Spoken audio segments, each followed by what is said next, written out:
Oh, hello guys, welcome back to my channel. Okay, before that I want to introduce you myself. My name is Nur Afifa, my NPM 2263165 and I'm from the Universitas Islam Riau. So that I want to explain you about the development of the curriculum English curriculum in Indonesia, atau bahasa Indonesianya perkembangan kurikulum bahasa Inggris di Indonesia. Nah, dalam perkembangan kurikulum bahasa Inggris di Indonesia itu telah mengalami berbagai fase dan transformasi seiring dengan perkembangan pendidikan dan tuntutan global. Maka dengan ini, perkembangan kurikulum di Indonesia ini mengalami 7 kali pergantian atau 7 kali perkembangan. Pertama itu adalah kurikulum tahun 1975. Dan kedua itu kurikulum tahun 1986, ketiga itu kurikulum tahun 1994, keempat kurikulum tahun 2004, kelima itu adalah kurikulum tingkat satuan pendidikan atau biasa disebut juga dengan kurikulum KTSP, dan yang keenam itu adalah kurikulum 2013 yang mengalami 2 kali perubahan, dan yang terakhir yang ketujuh adalah kurikulum ke abad 21. Nah, yang terakhir ini kurikulum adaptif. Dia mengalami 8 kali perubahan. Dari ke-8 perubahan ini, landasan atau pendekatan yang digunakan hanya mencakup 3, yakni pendekatan audiolingual atau mewarnai kurikulum tahun 1963 hingga 1975.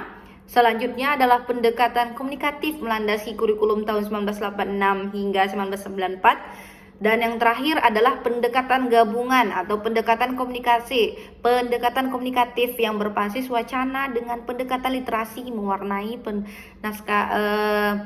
kurikulum 2004 dan kurikulum tingkat satuan KTSP yang bermuara pada tahun 2004 juga. Nah, sekarang I want to explain you about the curriculum in 1963 until 1975. 1963 sampai 1975 itu mereka mengadopsi pendekatan audiolingual, di mana pendekatan ini memiliki 3 teori. Yang pertama itu teori linguistik, di mana menekankan teori struktural. Ini mencoba menjawab sejumlah pertanyaan, antara lain, apakah bahasa itu, apakah yang harus diajarkan dari sosok bahasa dalam kurikulum bahasa. Nah, yang kedua itu teori belajar bahasa. Kurikulum tersebut mengandung teori behavior. Maksudnya gimana nih? Nah, maksudnya ini adalah mencoba menjawab pertanyaan bagaimana sih sebaiknya siswa itu belajar bahasa. Nah, yang terakhir, yang ketiga itu pandangan behaviorisme dalam filsafat pendidikan, di mana ia tuh mencoba menjawab pertanyaan-pertanyaan dari kedua ini. Apakah tujuan pendidikan bahasa sayong-yangannya? Terus bagaimana peran guru dalam pembelajaran dalam mewujudkan tujuan pendidikan atau pembelajaran bahasa yang baik dan benar. Selanjutnya, landasan kurikulum tahun 1986 until 1994 atau biasa 1986 sampai 1994 ini, dia itu kurikulum bahasa Inggris itu terdapat perubahan dalam landasannya sejalan dengan perkembangan yang terjadi dalam pendekatan pelajaran bahasa Inggris. Pada tahun 1980 di negara Eropa Barat yang bergabung dalam Council of Europe dikembangkan pendekatan komunikatif. Nah, communicative approach dalam beberapa ahli oleh linguistik terapan seperti Wilkin, Widdowson, Plumfield, and Catlin untuk pengajaran bahasa kedua atau asing atau foreign language. Nah, dalam landasan ini mengadopsi pendekatan komunikatif, di mana tujuan pengajarannya ini hanya pada pengetahuan tentang tata bahasa, tetapi juga penggunaan bahasa dalam kegiatan komunikatif yang tertumpu pada aspek-aspek berikut. Seperti yang pertama itu, apakah secara formal sesuatu bahasa yang digunakan, dan apakah sesuatu itu layak dari sisi penerapannya. Dan selanjutnya itu yang ketiga, apakah sesuatu itu sesuai dengan konteks penggunaannya. Yang keempat itu terakhir, sesuatu itu dapat diwujudkan dan mencapai sasaran. Bahasa adalah pengembangan kemampuan dan berkomunikasi yang bertumpu yang didasarkan pada 2 teori linguistik, structure and functional. Nah, selanjutnya itu adapun secara umum tujuan pembelajaran yang melekat pada kurikulum bahasa Inggris dengan pendekatan komunikatif adalah pembekalan siswa dengan keterampilan komunikatif. Nah, pada kurikulum 1994 ini menempatkan urutan kemampuan mulai dari reading, like listening, and speaking and writing. Nah, pada tahun 1994 ini tema dan anak itu themes and topic sebagai perekat keempat pada keterampilan bahasa yang tadi itu. Selanjutnya landasan kurikulum in 2004 pada pendekatan ini mengadopsi pendekatan komunikatif dan literasi, di mana penggabungan antara pendekatan komunikatif pada tahun 1986 sampai 1994 dan juga dalam penggunaan sumber belajar yang lebih variatif dan pendekatan belajar yang lebih aktif melalui penggunaan ICT atau biasa disebut juga dengan Information and Communication Technology. Nah, tujuan pembelajaran pada tahun kurikulum 2004 ini ialah untuk mengembangkan kemampuan berkomunikasi dalam bahasa Inggris yang baik dalam bentuk lisan maupun tulisan. Kemampuan komunikatif tersebut meliputi mendengarkan atau listening, speaking, reading, and writing.